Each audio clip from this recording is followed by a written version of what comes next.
आज सकाळी उठायला जरा उशीरच झाला होता. सॉरी दुपारी उठायला उशीर झाला होता. 12:30 वाजता उठून बाहेरचा व्ह्यू बघत बसले. हे खूप छान ऊन पडलं होतं. सो हॅलो एव्हरीवन, कसे आहात तुम्ही? आज माझ्या निबंधाचा 8वा दिवस. मी दुपारी उठून वगैरे बोलले की थोडंसं काहीतरी बनवूया, कारण की खूप भूक लागली होती. मग मी पॅन फ्राय चिकन मोमोज बनवले, जे की खूप टेस्टी अँड ज्युसी होते. ते मी खाऊन पोट वगैरे भरून झोपले. तर डायरेक्ट मी 6 वाजता उठले, कारण की मला बाहेर पण जायचं होतं. मग 6 वाजता जरा आवरून वगैरे बाहेर निघाली. थोडं स्टेशनरीमध्ये गेली, कारण की बाहेर निघाली म्हणजेच मम्मीचं काही ना काही काम अडलेलंच असतं. मम्मीला एक मंगळसूत्र पाहिजे होतं नकली. मग मंगळसूत्र चॉईस वगैरे केलं, बार्गेनिंग वगैरे करून मंगळसूत्र घेतलं आणि घरी जायला निघाले.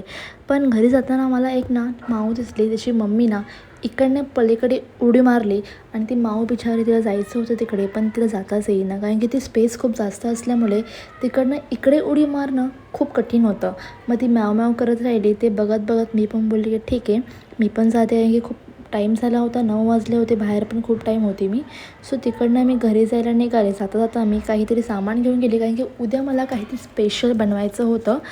मग ते मी उद्या सांगेन काय बनवलेलं आहे मी उद्या. सो आजसाठी एवढंच. आजसाठी बाय.